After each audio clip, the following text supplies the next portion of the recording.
আসসালামু আলাইকুম গাইস, সবাই কেমন আছেন? আশা করি ভালো আছেন। অনেক দিন পর একটা ভিডিও করতেছি। আসলে আমার দেশে নোয়াখালীতে যে বন্যা পরিস্থিতি ছিল, এখনও দেখেন বন্যার পানি শুকায় নাই, শুধুমাত্র রাস্তা থেকে একটু শুকাইছে, রাস্তার পানিগুলো নেমেছে, কিন্তু এখনও যে রাস্তার থেকে মাঠ ঘাট যতগুলো জায়গা আছে কোথাও পানি নামে নাই। এর ফাঁকে দেখেন এখন আবার গতকালকে থেকে অনেক বৃষ্টি হচ্ছে, অনেক বাতাস হচ্ছে।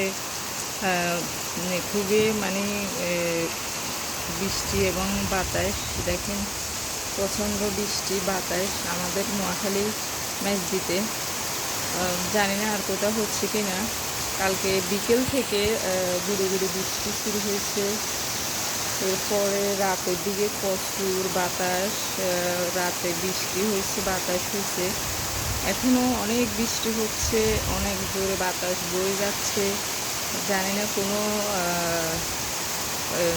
খবরে বলছে কিনা যে কোনো ঘূর্ণিঝড় হইতেছে কিনা বা আসছে কিনা। আমি আসলে খবর দেখি না, এই জন্য বলতে পারতেছি না।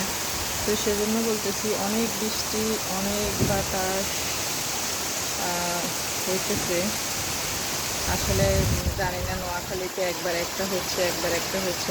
আল্লাহ হয়তো আমাদের উপর অনেক অসন্তুষ্ট হয়ে আছে। এই জন্য কিছুদিন আগে বন্যা হলো, বন্যার পানি শুকাতে না শুকাতে এখন আবারও বৃষ্টি হচ্ছে, বাতাস হচ্ছে।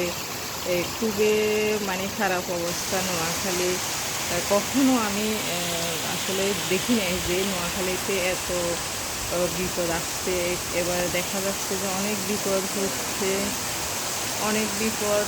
বন্যা হয়েছে অনেক মারাত্মকভাবে, এখন আবার ঝড় বৃষ্টি হচ্ছে।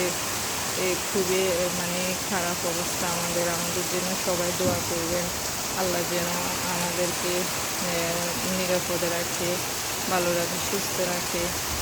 তো সবাই ভালো থাকবেন, সুস্থ থাকবেন। আল্লাহ হাফেজ।